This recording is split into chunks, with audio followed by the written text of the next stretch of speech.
Bismillahirrahmanirrahim. Assalamualaikum warahmatullahi wabarakatuh. Selamat datang kepada rekan-rekan media. Hari ini adalah hari yang sangat spesial buat keluarga besar Partai Keadilan Sejahtera. Presiden Partai Keadilan Sejahtera Ahmad Saihu menerima kunjungan dari Bapak Dr. Ilham Habibie yang ditemani oleh Sekjen Partai Nasdem dan rombongan. Silaturahim ini berjalan dengan sangat hangat. Kita saksikan bersama. Hari ini kita akan melakukan konferensi pers terkait relasi terkait kunjungan dari silaturahim ini. Oleh karena itu, saya persilahkan kepada Bapak Ahmad Saihu, Presiden Partai Keadilan Sejahtera, untuk menyampaikan poin-poin silaturahim pada hari ini. Silakan. Assalamualaikum warahmatullahi wabarakatuh. Selamat pagi, salam sejahtera untuk kita semuanya. Sama-sama kita hormati, kita banggakan Pak Sekjen Partai Nasdem beserta seluruh jajaran pengurus dan juga Kang Ilham Habibie, juga seluruh jajaran pengurus PKS yang saya hormati, saya banggakan. Insan pers yang berbahagia. Pertama, alhamdulillah kita bersyukur pada Allah Subhanahu wa taala bahwa pada hari ini kita menjadi sebuah hari yang membahagiakan bagi PKS dengan kehadiran Kang Ilham Habibie. Saya kira ini juga mungkin kunjungan balasan. Dulu waktu beberapa bulan yang lalu kami dari DPP PKS juga pernah berkunjung ke Habibie Center dan banyak mendiskusikan terkait dengan permasalahan-permasalahan kehidupan berbangsa dan bernegara ini. Dan hari ini alhamdulillah Kang Ilham Habibie malah yang hadir di DPP PKS, juga tadi sharing beberapa hal yang terkait dengan bagaimana kita menumbuh kembangkan kira-kira masa depan bangsa kita menuju Indonesia emas. Ada kesepakatan di antara kami bahwa memang perlu untuk mengembangkan sumber daya manusianya. Dan tentu ini yang sangat menarik, apalagi saya kira beliau ini dalam hal ini memang kita kenal dari terahnya Habibie ini memang betul-betul sangat expert lah dalam pengembangan sumber daya manusia, sehingga ini sangat diperlukan untuk ke depan bisa langsung berkiprah menjadi tokoh-tokoh bangsa ini, melanjutkan kepemimpinan Habibie. Nah, oleh karena itu dalam kaitan ini saya menyambut baik ya dari teman-teman Partai Nasdem yang terus berupaya ingin mencari sosok-sosok pemimpin untuk negeri kita, termasuk yang insya Allah akan kita persiapkan di dalam pilkada di Jawa Barat. Nah, tentu ini juga sebagaimana yang pernah disampaikan oleh Pak Ketum Nasdem kepada saya saat perbincangan beberapa waktu yang lalu. Beliau secara khusus spesifik menyebut nama Kang Ilham Habibie ini, dan alhamdulillah ini sekarang bisa justru kita kehadiran beliau, dan beliau juga sudah mulai berkeliling. Mudah-mudahan ini kita akan ketemu dengan momentum yang pas dalam pilkada serentak di 2024 ini, khususnya di Jawa Barat.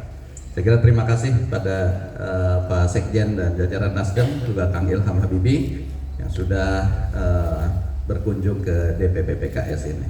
Mudah-mudahan insya Allah ada titik-titik temu untuk membangun kebersamaan di antara PKS dengan Nasdem, baik di Jawa Barat maupun di DKI Jakarta. Saya kira itu dari saya. Terima kasih. Baik, terima kasih Presiden PKS Ahmad Saihu, dan kami persilahkan kepada Bapak Sekjen untuk sampaikan. Assalamualaikum warahmatullahi wabarakatuh. Kantor PKS ini salah satu gedung yang sangat familiar untuk Nasdem. Ketika ulang tahun PKS kemarin, itu rombongan Nasdem itu terbanyak dalam sejarah menghadiri undangan. Saya mau to the point saja, nanti kita dengar banyak. Tadi kami bicara banyak tentang Jawa Barat. Mengapa Jawa Barat? mengapa Jawa Barat secara khusus menjadi atensi kita, mengapa Jawa Barat menjadi pilihan Kang Ilham dalam membenahi Indonesia menuju Indonesia emas. Karena Jawa Barat provinsi terbesar di Indonesia, Jawa Barat berpenduduk terbesar di Indonesia, Jawa Barat lumbung industri Indonesia, dan tidak kalah pentingnya pesantren terbanyak di Indonesia ini juga ada di Jawa Barat. Nah, tadi kita juga singgung DKI, kita dikejar oleh deadline, jadi kedatangan kami di sini untuk bersilaturahmi saling melengkapi. PKS meskipun banyak sekali kursinya di Jawa Barat tetap tidak cukup, apalagi Nasdem yang cuma 7/8. Jadi kalau kita bisa mengulangi success story koalisi 01, kenapa tidak? Itu. Nah, saya tidak mau berpanjang lebar biar nanti kita akan dengar apa visi Kang Ilham. Tadi beliau menjelaskan itu, kita bersama-sama menghentikan beliau seperti ayah Anda, kalau ngomong tuh gak ada berhentinya.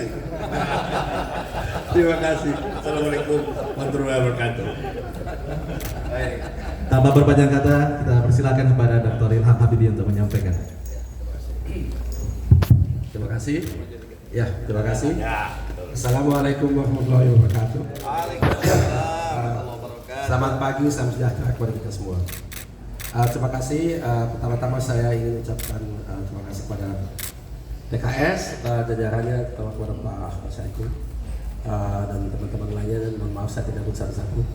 Dan tentunya juga kepada rekan-rekan dari Nasdem, terutama Pak Taslim dan Bapak Ibu lainnya yang sekali lagi mohon maaf saya tidak sebut satu. Yang pertama kali, selain itu, marilah kita panjatkan puji syukur kepada Allah Subhanahu Wa Taala karena olehnya kita berada di sini bersama-sama dalam situasi kondisi ini dan bisa ada kesempatan untuk berdiskusi dan juga menerangkan banyak sekali hal kepada Bapak Ibu sekalian, teman-teman dari insan pers. Jadi seperti tadi sudah disampaikan oleh Pak Ahmad Saiku dan juga Pak Taslim, Jawa Barat memang adalah satu provinsi yang sangat-sangat penting buat Indonesia. Dan itu karena kalau kita lihat masa depan kita, Indonesia emas, itu adalah tinggal 21 tahun lagi. Tapi bagaimana mencapainya? Apa artinya Indonesia emas? Indonesia emas adalah Indonesia yang maju. Nah, kemajuan itu bagaimana mencapainya? Kita untuk itu tidak harus kita jauh-jauh. Kita lihat saja contoh di lain negara seperti apa. Ini negara apa di Asia yang telah melalui proses menjadi negara maju? Mungkin yang langsung kita ingat adalah Jepang atau Korea. Yang akhir-akhir ini dalam 30 tahun yang lalu ini yang luar biasa itu Tiongkok. Kalau kita lihat tahun 90-an, Tiongkok masih di bawah kita. Sekarang mereka udah 2 kali di atas kita. Kok bisa? Bagaimana caranya? Nah, seperti tadi sudah disampaikan sangat tepat oleh Pak Ahmad Saiku, kuncinya ada di sumber daya manusianya. Tapi bagaimana caranya? Apakah hanya cukup mendidik secara akademis itu langsung kita menjadi negara maju? Tidak juga. Mereka itu harus kerja diberi kesempatan untuk berkarya, untuk menciptakan nilai tambah ekonomis. Nah, itu gimana caranya? Kalau kita lihat ya, Jepang, Korea, Tiongkok, semuanya menekankan industri mereka. Mereka ini negara industri. Itu tidak berarti bahwa industri hanya membangun pabrik, bukan. Tapi industrialisasi sebuah negara dan bangsa itu sebetulnya sekaligus juga transformasi daripada sumber daya manusia yang terkait. Dan manusia itu bisa berkiprah, bisa bekerja, berkarya di semua sektor. Bisa di pertanian, bisa di perkebunan, di perikanan, di pariwisata, semua sektor itu manusia yang sama yang telah melalui transformasi dirinya itu bisa berkarya, berkiprah dan bekerja. Dan itu yang kita harus lakukan. Dan itu Jawa Barat tadi sudah disampaikan oleh Pak Taslim adalah lumbung, bukan saya lumbung padi tapi juga lumbung industri. 55% dari industri di Indonesia ada di satu provinsi yang bernama Jawa Barat. Di lain pihak juga banyakkan SMK di Indonesia mayoritas di Jawa Barat, banyak sekali. Dan jangan lupa sektor akademia, pendidikan, ada UI itu adalah Jawa Barat ya, Depok. Kemudian ada ITB, IPB, Pajajaran, Pariangan, Telkom dan sebagainya, banyak sekali. Jadi kita lihat di sini ada industrinya sudah ada, harus kita perkuat. Sektor pendidikan juga ada, harus kita juga perkuat. Dan yang penting dalam konteks ini perlu ada kolaborasi antar sektor. Itu yang kadang kita masih sangat kurang di Indonesia. Kita kurang adanya kerjasama di antara sektor pendidikan, akademia, karena disitulah kita lihat adanya penelitian dan pengembangan. Kemudian di industri memang dia kurang komunikasi dengan sektor akademi dan sebagainya juga kurang. Nah, itu bisa kita perkuat di provinsi Jawa Barat sehingga Jawa Barat bisa semakin maju, semakin sejahtera. Dan Jawa Barat dan itu insya Allah mudah-mudahan akan menjadi ujung tombak daripada Indonesia emas. Ujung tombak, jembatan, motor, apapun sebutannya, tapi itulah peranan Jawa Barat. Jadi kalau saya ditanya Pak Ilham, apa yang penting buat Jawa Barat? Itu 3 hal: lapangan pekerjaan, pendidikan terkait, dan jangan lupa UMKM. UMKM di Jawa Barat banyak sekali. Mereka tidak boleh ditinggalkan, harus dikaitkan dengan pegawaian industri ke depan. Jadi mereka bagian dari ekosistemnya untuk menjadi bagian dari kemajuan ekonomi yang insya Allah kita akan lihat di Jawa Barat. Saya kira itu saja karena saya tidak boleh ngomong terlalu panjang nanti. Sudah diingatkan. Jadi begitu dari saya. Terima kasih atas perhatian. Mohon maaf kalau ada khilaf. Wabillahi taufiq wal hidayah. Wassalamualaikum warahmatullahi wabarakatuh. Baik, terima kasih Bapak Dr. Ilham Habibie ya, spill visi misi tadi itu. Baik, rekan-rekan media, silakan kita akan berikan sesi tanya jawab. Jika ada yang ditanyakan, sampaikan dari media mana dan nama siapa. Dengan singkat dan jelas, silakan. Oke. Selamat pagi Pak Saiku, Pak Ilham dan Pak Hermawi. Perkenalkan saya Dayak dari Harian Kompas. Beberapa hari lalu Litbang Kompas merilis hasil survei Pak, dan nama Pak Ahmad Saiku juga punya elektabilitas 1% dan tingkat keterpilihannya juga lumayan. Nah ini seperti apa tadi obrolan di dalam, apakah memang sudah ada formulanya Pak Ahmad Saiku apakah maju di Jabar atau seperti apa, dan juga Pak Ilham terkait hasil survei itu apakah seperti apa nanti untuk mengejar ketertinggalan dengan kandidat-kandidat lain gitu. Terima kasih. Oke, kita kumpulkan dulu ya habis ini. Silakan, ada lagi yang mau tanya? Oke, silakan. Baik, terima kasih. Dikasih mic-nya. Baik, terima kasih. Saya Hafid dari Forum Keadilan. Ingin bertanya, tadi disebutkan bahwa ada kesepakatan-kesepakatan. Nah, kesepakatan apa yang sudah disepakati dari kedua belah pihak? Apakah memang ada kerjasama untuk maju di Jawa Barat atau seperti apa? Lalu kalau seandainya ada kesepakatan itu, kenapa memilih misal Ilham Habibie? Terima kasih. Demikian. Oke, satu kali lagi ada kesempatan? Cukup? Kalau cukup langsung saya. Oke, silakan. Saya Dwira Mawati dari detik.com. Mau bertanya juga ke Pak Saiku dan Pak Ilham. Ini kan di Jawa Barat sendiri tadi belum fix untuk PKS memberikan dukungannya gitu ke Pak Ilham. Ini apa aja pertimbangan dari Pak Saiku sendiri? Dan ini mungkin juga berkaitan sama tadi surveinya Litbang Kompas. Apakah PKS juga lagi mempertimbangkan soal nama Pak RK yang tinggi di sana?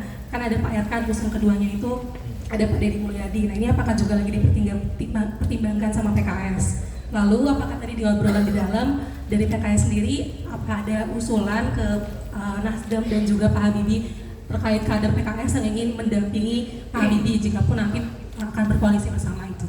Terima kasih. Baik, kita cukupkan 3 dulu. Silakan Pak Presiden, nanti dilanjut oleh Pak Ilham. Baik, pertama terkait dengan formulasi yang tadi ditanyakan ya. Ya namanya survei juga kan menggambarkan sesaat. Mungkin hari ini Bang Ilham belum leading gitu, tapi masih ada waktu. Masih ada waktu 4 bulan lagi untuk kita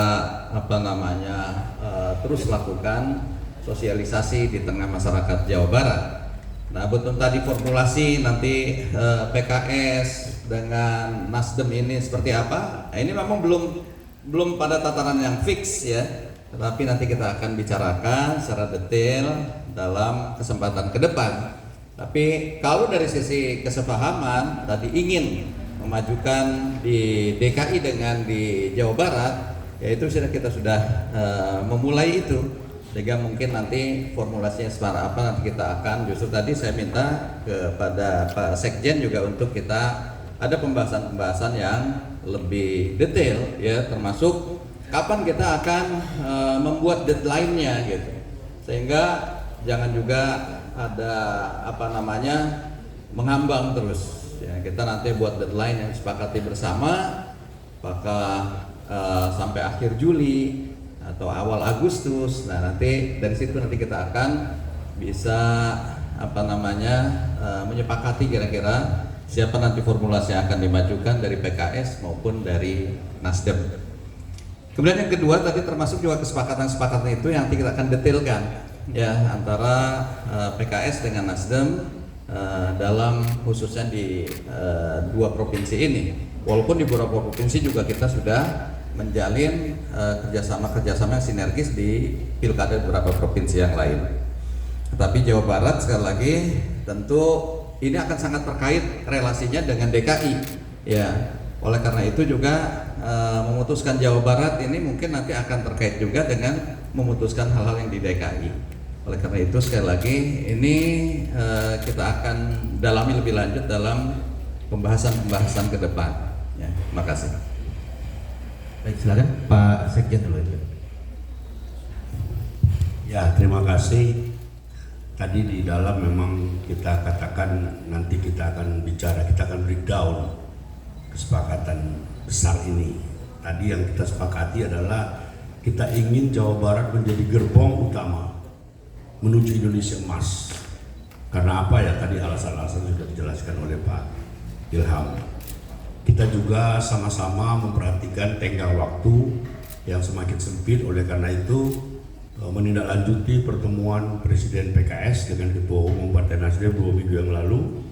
Tadi ditegaskan lagi kita akan segera mengerucutkan, mengkonkretkan khususnya di Jawa Barat dan DKI. Jawa Barat ini kan kita harus kompatibel. PKS dengan kursi yang begitu banyak pun tidak cukup sendiri, apalagi Nasdem. Jadi kita akan terus membangun kebersamaan ini sampai pada titik kita punya kesepakatan bersama. Saya kira itu aja yang saya bisa jelaskan. Terima kasih. Terima kasih. Dan saya tidak banyak tambahan karena semuanya sudah disampaikan oleh Pak Saiku dan Pak Taslim. Satu hal saja.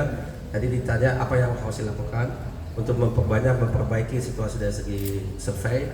Tentu itu saya kira jawabannya pasti ya, kita harus sering tampil di media, baik media formal maupun yang sosial, dan tentu Jawa Barat dengan 27 kabupaten dan kota itu kita harus akar rumput, banyak bertemu dengan orang, organisasi, tokoh, berkunjung ke banyak pesantren dan sebagainya seterusnya. Saya kira itu memang sedang dan akan lebih banyak dilakukan di masa mendatang dalam 4 bulan yang akan datang ini. Sekian dari saya. Baik, cukup saya kira teman-teman, dan kita kasih aplaus yang meriah buat PKS dan Partai Nasdem. Dan sekali lagi terima kasih kepada rombongan Partai Nasdem yang hadir dalam pertemuan ini.